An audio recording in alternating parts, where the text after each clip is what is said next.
30-40 వేలతో ఎట్లయితే మొన్న 40 వేలతో గెలిచినో అప్పుడే నేను గెలిచేవాడిని. కోపం వచ్చిందా?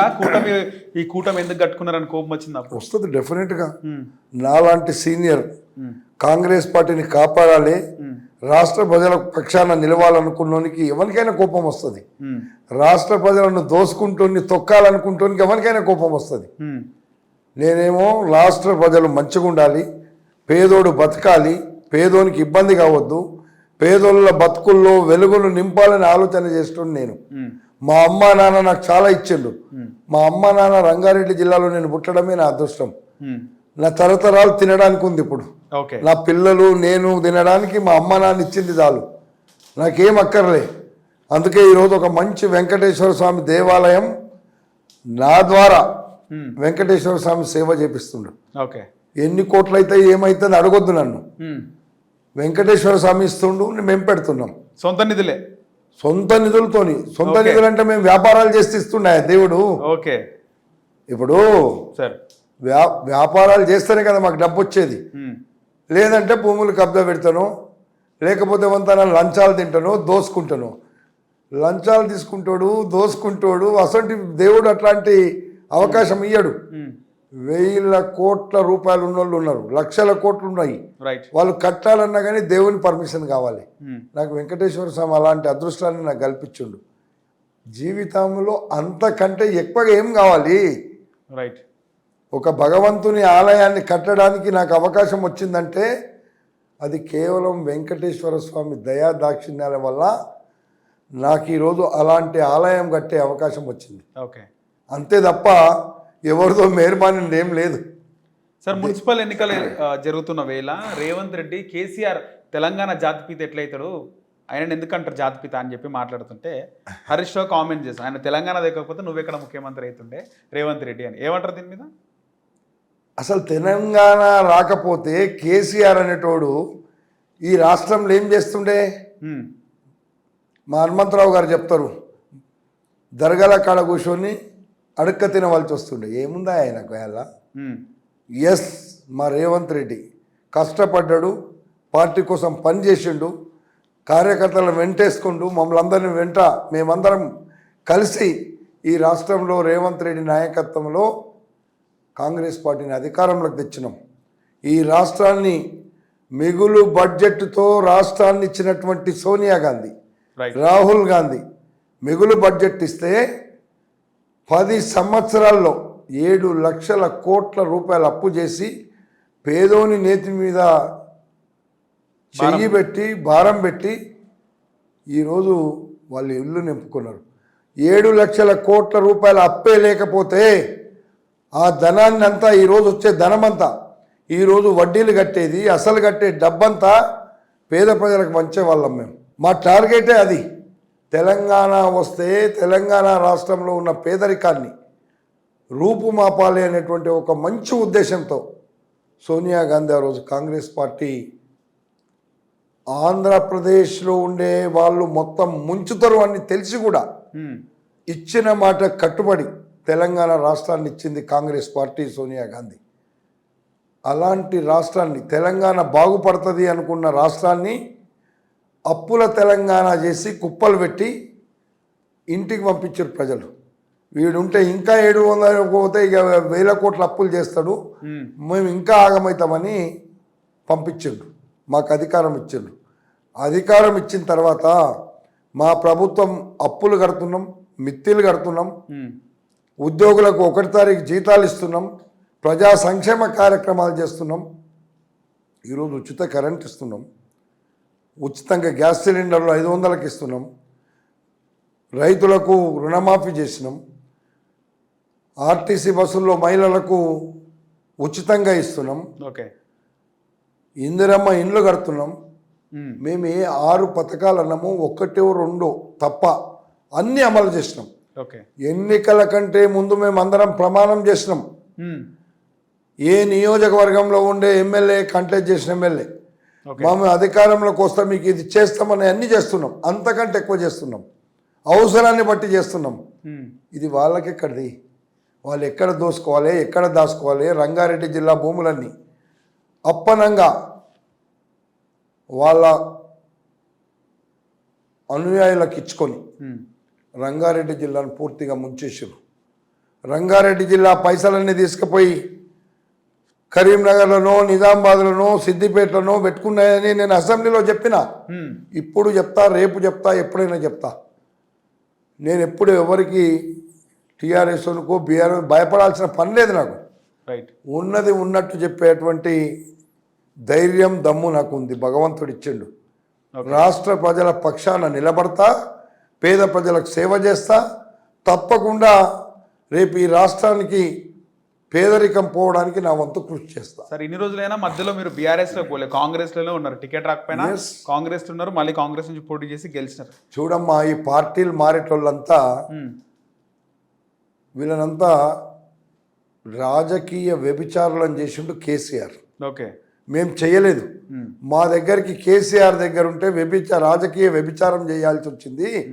కాంగ్రెస్లో ఉంటే ప్రజల పక్షాన పనిచేస్తామని మా దగ్గరికి వచ్చిన వాళ్ళు. ఓకే, వాళ్ళేమో వ్యభిచారంగా పోయిండ్రు, వీళ్ళేమో అభివృద్ధి కోసం వచ్చిండ్రు.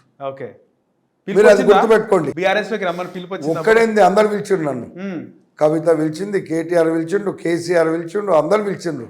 కానీ పోలే. నేనెందుకు పోతామా? మా అమ్మ నాన్న ఇచ్చింది చాలు, నాకు తృప్తిగా ఉన్నా.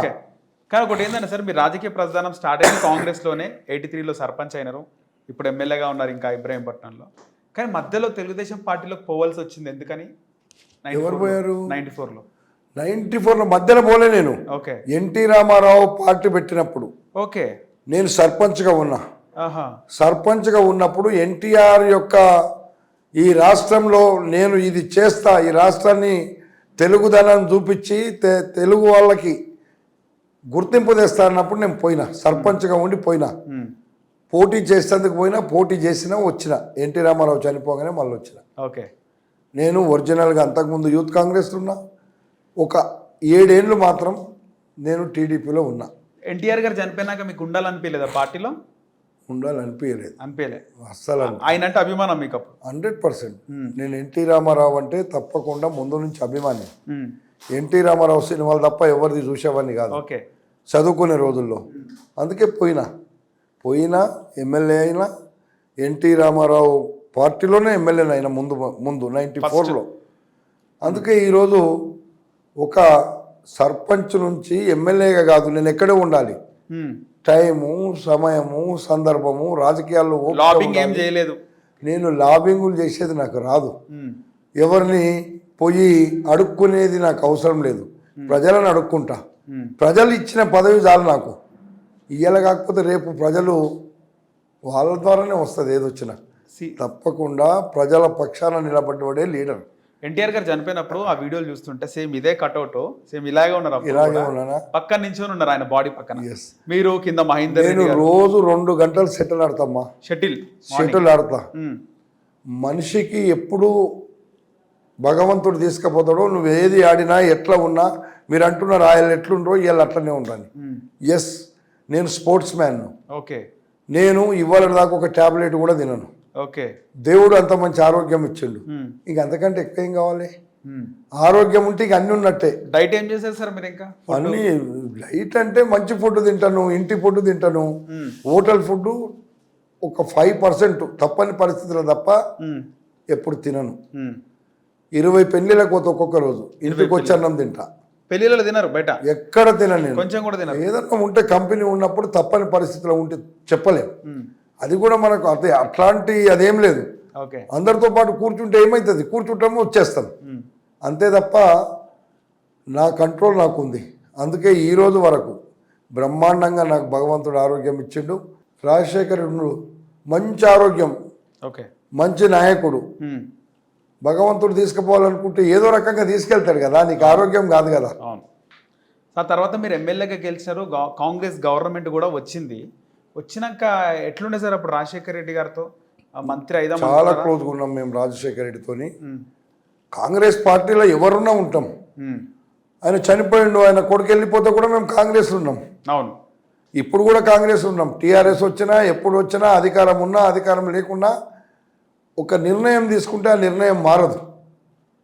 మంచి లేనప్పుడు చెప్పి మారాలి ఎవడన్నా ఉంటే.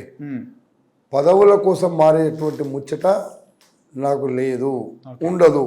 నా జీవితంలో మంచి పని చేయాలనుకున్నా, ఒక దేవాలయాన్ని కట్టాలని నా సంకల్పం ఉండే.